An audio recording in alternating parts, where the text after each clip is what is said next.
What is up, everyone? If you want to dominate with Diana jungle, you need to be watching how I play her. This game is going to showcase the Diana power and how to climb with Diana, the best or maybe second best AP jungler on this patch. So for starters, you always want to start Q level 1.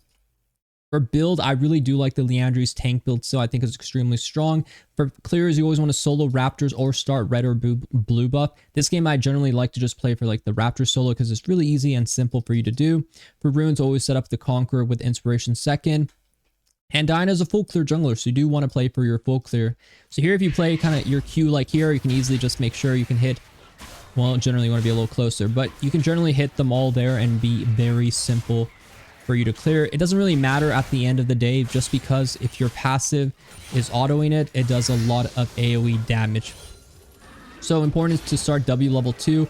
Start with your Q on the Krug camp and just make sure when you're clearing on her to just kind of space your autos, because your passive effect gives you pretty much an empowered attack speed buff for around 3 seconds. So you want to make sure you space out your Q and W. So as I'm clearing the jungle, your notice is that I'm not going to cast my Q and W exactly at the same time. First, I start with my Q. I auto at least 3 times, sometimes 4. In this situation, 4. And then I cast my W. So why you do this is to maximize that attack speed buff, as we talked about. And it speeds up your clear a lot. So here, I'm just going to wait for the passive auto. And then smite, your jungle item will do around that much damage. And when you get your E ability, you can kind of spam a bit faster with your spells. But generally, you just want to Q, auto like once here, and then E, auto, not cast your W right away because you're kind of waiting for that passive effect, and then you're going to cast your W. Here I actually like to just keep autoing and then just Q the next camp, because I'm pretty much already going to be finished the wolf camp, right? So you might as well just wait and pull the next camp. If you don't feel comfortable doing that, just kill the wolf and go to the next camp. But if you get more practice on that, it's quite easy to do that. And when you're going to the next camp, same thing. You just, passive auto here, pull the next camp, hit it, finish it. Really simple, not really trending that reset range, so you're able to kind of get that value. I like to save my smite for Grom just because I would like to be a bit quick on here, especially because we saw Nilly going towards bot side. We want to make sure that she's not going to prioritize, ganking my ball lane before I can set up a nice position and I can just get this bot grab. So here we're going to play for the bot grab here, and we can see she's actually here. So what we're going to do is just tank her spear, auto. And, with her flash down, we could potentially kill here, right? So because I'm able to get that, I'm going to get one more auto off E. Flash on her to finish her off, and then dead. There, if you can get her flash through that roam, support roam timer, which was beautiful. Thank you, Knowledge. Then it's just good to kind of chase. Diana is extremely good chasing, but what's really important is if you can hit your Q, you can E. And if you can E with your Q on them, it resets the E cooldown, right? So Q applies Moonlight, your E consumes it, and it resets the E cooldown. As you're jungling, that's what pretty much I'm doing. It's a very important part. It means you can get this second dash, which a lot of times you need to kill people. So what I like to do is always go into like this item with a Dark Seal. I like this buy. This is the best early game buy you can have on Diana. Speeds up your clear. Now that your passive got nerfed, your clear speed is a bit slower, so you do want to be a bit faster. And this component just helps you. And this build will be our build into Liandry's. I still think Liandry's into Riftmaker is the most solid build on her that you need to be playing. And then I usually go unending into, a hybrid build or maybe a full tank build. So remember that. Here I'm going to hit the crab just to see the crab timer, or hit the plant to see the crab timer. And I do see Nidalee going for it. I don't really want to go in that area because if I see the map situation, the Scion could come first. Also, it's not really worth my time because I have my Krug camp up too. What I'm aiming for is, a full clear or just like maybe an early game scrap around bot side, because my bot side is doing really well. They have a lot of priority, especially with the support picks. Nautilus, he's actually able to apply so much pressure. So I'm pretty happy with just pathing bot side and kind of utilizing as much as power as I can from that situation. So here I'm going to keep going down and down and down until I decide exactly what my game plan is, right? So we can clear really fast. We can full clear and even maybe make it for the Void Grub timer. But just remember, the most important thing when you're doing on Diana is just always farm. Like, you should be only thinking about farm and gold. Mind on your money, money on your mind. It's just the most important thing. If you have to trade Void Grubs in a situation like this, it's perfectly acceptable, right? Though I do think it could be a situation where, you know, Nidalee might be on bot side too. So I do have to respect that. If I start dragging, there could be a Nidalee here. So what we're going to do is check her Raptors. Raptors being down kind of confirms that she could be in this area. So here I think Yasuo might be a kill target. So what I'm going to do is just auto him, let him go on me a bit. Get the reset. If I can get the smite, I can get 6. I would have been able to get the ulti off. It's okay though, things happen. Free cannon minion. And here I'm going to check because I think Nidalee will be on the crabs. Okay, she's not on it. She's on bot side, as you can see now. Now we're just going to do the void grubs, right? We know we play off the map information. And Yasuo gets away, but that's just how it is. Here, just make sure your passive is applying as much as targets as possible. You just want your AoE to consistently be hitting all 3 if you can. And I really, unless there's someone going to fight me, I usually like to save my smite here. Just because it's not really that urgent, in my opinion, to like have to smite that situation. So I like to save my smite unless I know there might be threat. We know Nidalee's on bot side, so there really isn't that much threat there. Nidalee could be on dragon, so that's something we could rotate. But I am a bit late on it, so I don't know if I want to. Because the enemy bot lane is moving to help Nidalee, you generally don't want to waste your time going there unless it looks like a very easy situation, which, you know, if the enemy support and AD carry are going to be on dragon, you're not really going to get huge value from that. So here I'm going to farm. I'm just looking to clear my red side of the jungle. Your next early game buy is going to be the haunting guys. If you can get the haunting guys, it's going to be really, really good. So what you usually want to do is sort of base after you clear one side of your jungle. In this situation, I'm able to clear my red side jungle, and then I'm going to have a really nice base angle. And what this base angle means for me is that I'm just going to be able to play completely around bot side now, because all my bot side jungle camps are going to be up and nothing from my top side is up. So I have no commitment. Void grubs aren't up anymore. So this would be, switch to sweeper, would be the bot side angle play, right? So this is me thinking, okay, I have so much time. I have summoners, I have ulti. Focus is around bot side. Doesn't mean I have to go straight away and gank. It does mean I do want to look eventually for something. And I will have a lot of time to do that.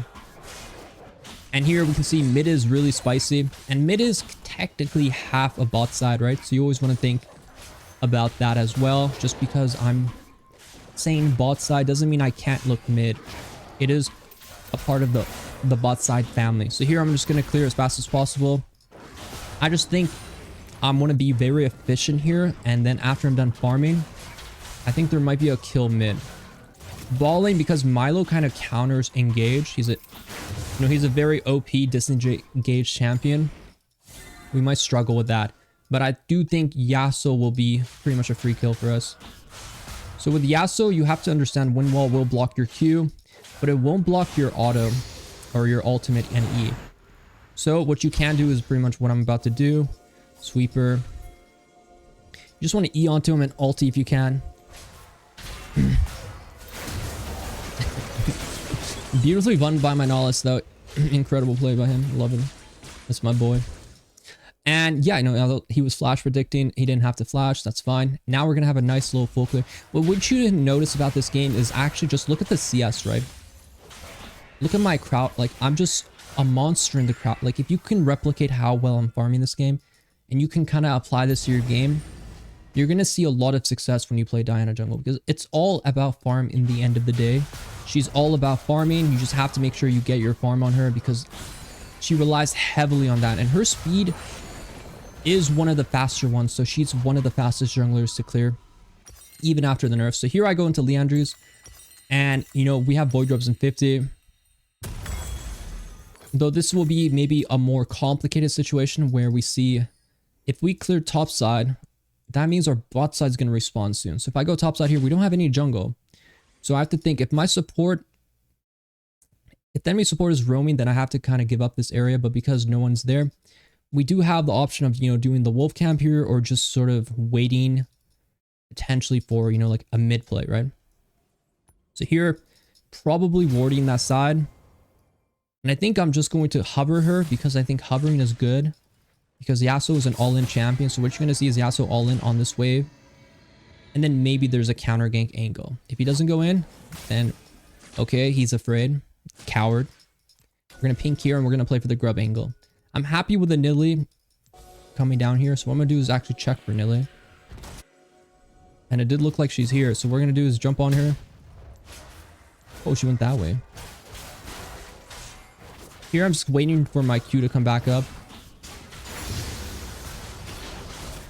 We'll pull her in. You want to just stay close so you can actually get in flash range and Q right in the very end. So ulti, it is flashable, but if you're right on top of them, it's extremely, it can be hard to get right out of flash range. So there, I'm just hugging her. You're just kind of like humping your body on her. And then once you're close enough, you ulti her in and you hit the Q. There's a nice combo where Diana, if you ulti and Q at the same time, they're going to be CC'd. So they're not going to be able to sort of flash your Q. So that's a good mechanic to practice. The ulti Q. And it's only good if you can get the reset with your Q and you're on them like this, because your next Q rotation, you can ulti Q and one-shot them. Here I'm able to get the grubbies. I'm probably going to go for the crab as well. And here I'm going to just sort of hover to see if Nilly's here. If not, I'm just going to go. The Moonlight passive lasts like 3 seconds, right? Or like 2 seconds. So you have a lot of time to kind of decide on that information. I am really strong right now. Liandry's by. You're pretty much really OP, especially in fights where this guy will probably win wall here. So I can't really go on him. But yes, Liandry's are extremely strong, so feel really confident with that if you do have that vibe. And from here on, I like to build, into Sork Boots. If I want more Magic Pen, it's usually pretty good. You can go like Merkches as well, but generally I go into like a more of a Sork Boots build path. And here I'm just going to keep clearing and then look for the red. And then I always like, the rule I make for you is clear one side of your jungle before you want to do something, right? Early game, you can full clear and then gank. Later in the game, the rule you want to have is full half side clear one side of your jungle, then do something. Here, I could do something because I cleared the one side. Here, I clear Wolves and Grump. That's one side. Then I can do something. If you follow this rule, you're going to help. It's going to help you a lot. And it's going to make you much, much better. And here I'm just kind of keep my clear and then look for the gank right after. I just think I'm really ahead that I don't have to worry as much about like maybe ganking early because my team is getting destroyed. Lanes are in a really okay spot. Yasuo was probably the problem. We took care of that, so we're not really scared anymore. Here, he might flash in. I might look for something. So here I'm just going to Q. There, I hit the Q on Aphelios. I could have E to Aphelios, but I wanted to take the child in with the father. I don't want to separate the kids. And from there, I'm able to get that damage off, and it's really good for us. Now I'm going to do Dragon. I could die to a Nidalee here, but I think I'm just Giga Chatting it. Hoping that she probably saw her bot lane dying left. But yeah, most important thing with Nidalee, avoid the spear. Use the dragon as a body block, right? The dragon will tank the spear if she throws it from whichever side. Just make sure it's facing probably areas you have no vision of. And your goal is to get that Riftmaker second, right? The Riftmaker extremely good. It's going to make you a really high AP bruiser champion. Very strong tank Diana build. Very good for your game plan. And I have been pretty much perfect CSing in the sense that like I haven't really dropped a beat with the ganks and the farm, and it's all from the rules I've really explained from you. The way I've been explaining is that one side clear into the next side clear, keep that up, clear one side, maybe gank. The jungle is separated into quadrants, so you always want to think about it like that. You are controlling the two quadrants, and your farm is reflected on that. And if you don't do this, you're going to notice your farm is always going to be off sync, and your farm is always the most important thing, especially in this meta.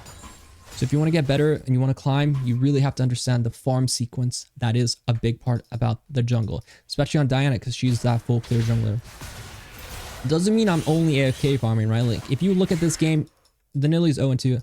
Did it ever feel like I was just AFK farming? Not really, right? I just played around good conditions and I farmed extraordinarily well. Invades, I mean, you can invade more as you get stronger, but honestly, the early game invades don't really amount to all that much. I find invades to be a little lackluster. Also, into this game, this is when you start to do more cross-map plays, where like maybe my farm is up, I could base and do it, but now it's less about just AFK farming and kind of more about utilizing your pressure, right? This Aphelios really, playing around my Camille or my Kaylin. is really just a good time for me, right? So that's a really good play. Milo and the Filios, the father and son, went for a walk. I was able to capitalize on that, assassinate them both. And that's just really good for our game. And here, this is when you go and start stealing their jungler. You start to steal the enemy jungle, right? Like, because I'm able to kind of eliminate a problem of 2 people on the enemy team, it opens up a really good path where I'm in a good position to take a lot of jungle. So here, I don't have my ultimate, so I'm really not that strong. But a knockup here is actually quite OP for me.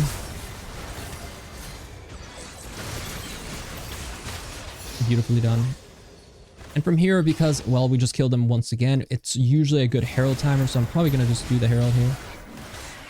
And I have really good buy. And that Darksteel buy, really important. Usually, I don't upgrade to Mejai's. Unless you're feeling really, really good, you can go for that Mejai's upgrade as well. You know, it's just kind of like, depends on the game. This game, my really priority is to get that Riftmaker. Make sure you don't cancel your base. You don't base early. You want to get the Riftmaker reset bonus. So here, next I go into this component. So if the enemy team has a lot of MR, which it looks like they have more armor, I would go into like, you know, the cloth armor and then a pink ward. I generally do not upgrade my boots when I win the feast. I don't upgrade them till after I finish my next item. So Unending Despair is really important. So you want to make sure you get that before you upgrade your boots. Upgrading boots is usually after the 3rd item. So you would be at the 4th thing you do is you upgrade your boots. Just because it's really important to get that 3rd item spike, and the upgraded boots don't give you that much value, especially on Diana. Sometimes you can even wait longer for them. But usually by 4th item, that's when it's much better to upgrade. So here I could play to like invade and kind of like walk in. Check camps, but because I don't have my support, I don't have really anyone around me. There's really no value for me to solo invade their red side. I can drop a pink and get some vision and understand Nidalee's camp cycle, but overall, not much to do aggressively there. Here, now that I have like Kaylin, we can, okay, entertain maybe a movement here. Hit the plant to see Nidalee's timer, see where she is. Maybe just cross here and just kill the Pantheon. Or the Scion, because the Scion can be extremely annoying. And here we do want to play for this outer. Oh, my boy's going in. Holy smokes. This man is insane. Herald. If you're under the age of 16, do not drive the Herald. I don't want you to get into an accident, but otherwise, always use it to smash your face forward on the tower. When you get all the grubs, you also spawn a bunch of the babies. The drifting of the mechanic is you just kind of like make sure you're going in a straight line. Just don't get a DUI when you're driving him, or else, you know, I don't want to be responsible for that. And early inhib, I don't advise for it, but because we're just in a really good spot, we can kind of play for that early inhib. It's not really that bad. And usually I go into like the unending here. Last few items are for MR. The best MR item you can get is usually the Abyssal Mask. It just amplifies your damage. For armor, I usually go into like Zanya's, or depends on the game. Sometimes Randuin's if you're against a double crit comp. Randuin's is really OP. I'd recommend into that. So usually it would be one of those items. Keep stacking Drakes. And from here, you just want to make sure you don't end up throwing the game, because, well, I'm worth like 1,000 gold. So if I somehow go in there, I kill maybe 1 person or 2 people, and I die, I'm pretty much giving them way more value. And that's something you do not want to do. I'm going to upgrade the Mejai's because I'm feeling a little, you know, a little dazzling. I feel like I should shine a bit more with this item. It gives you 10% movement speed when you upgrade it with 10 stacks. So it's really nice when you have that full Darksteel and you feel really confident in your early game and your late game. I usually go for this. I haven't died yet. I don't plan on dying again.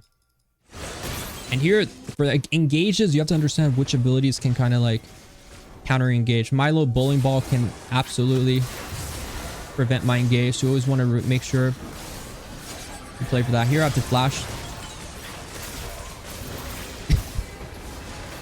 Alright, the Mejai's curse. What can I say?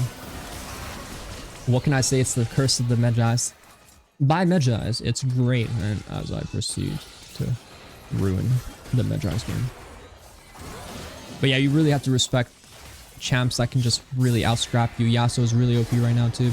His damage, even though he's not that fed, is really, really high. And I don't have that much defense yet. When your Q gets win rolled, you lose out on a lot of damage because the Q itself Boxer Leandries. You usually want to start with that. If you can hit the Q, you're going to get a lot of value. So make sure you're not really losing that. I will not sell my Mejais because I committed to my mistakes. I don't, I commit to what I make mistakes on, and I want the Mejais to grow and foster into a beautiful Mejais. And here I'm going to just farm my bot side in this downtime. Otacon up, you can just go for like an Otacon, but because I have like half my jungle here, I can farm. Because whenever you die, you want to emphasize more on your farm. This should be a free kill. This is also, not only is it a free kill, what is it, guys? It's a free Mejai stack right there. Oh my god, he hurts. Without Rek'sai on his back.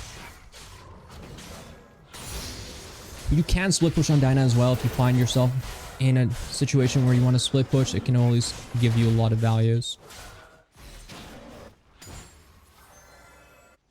But I don't think we need to split. I still think we're really strong as just champs that can fight. Champs that can farm. All these sort of things we can really amplify here. Only Yasuo can just amount to a lot of victory. I'm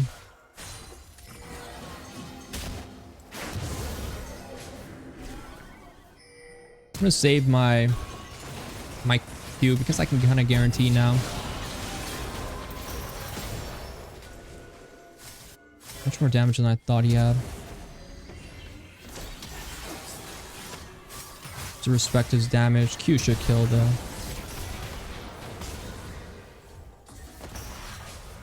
Hit the Q. Beautifully done. And this is where you'd probably most likely do the Otacon angle. So really simple, really straightforward. Otacon, you melt through it. You're really, really good at objectives. Even after the passive damage nerf, your objective control is really, really good. And here we're back at 12 stacks, so it's not the end of the world because we went Mejai's. But it can be bad if you don't. If you feel like you're gonna die a lot, so don't take the chance. You don't have to go Mejai's. Your smite does 1200, your passive does around like 200 to 300 damage. Favorite part of Otacon is actually the Rose battle. Yahoo! Here you can easily base. And so we look at the enemy team, they have double crit AD carry. This would be one of the examples where Randuin's has a lot of value. And, I really do like the Randuin's here. And you can go straight into Randuin's or you can go into the Unending first. But most likely I would probably go Unending into the Randuin's build here, which would probably be GG for the enemy team because they rely heavily on that crit damage. If you're ever against crit AD carry with a crit like Yasuo or someone else on their team, always go Randuin's afterwards. Sometimes even third, I'd probably go Randuin's. This game, I'm just a bit short of it, so I don't really want to overspend my money yet. They still have a decent amount of magic damage. And here, Yasuo is splitting. Do I win 1v1? Right now, I do. Big issues with our 1v1 is we didn't hit Q, right? So if we don't hit Q, we're going to struggle a lot with our 1v1s. I think Yasuo might be basing here.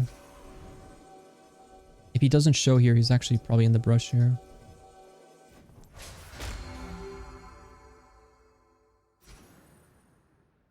No Yasuo, we're just going to clear now.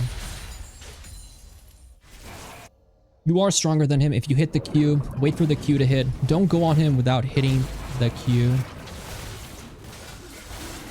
This could be a really good engage, so always just kind of look for it.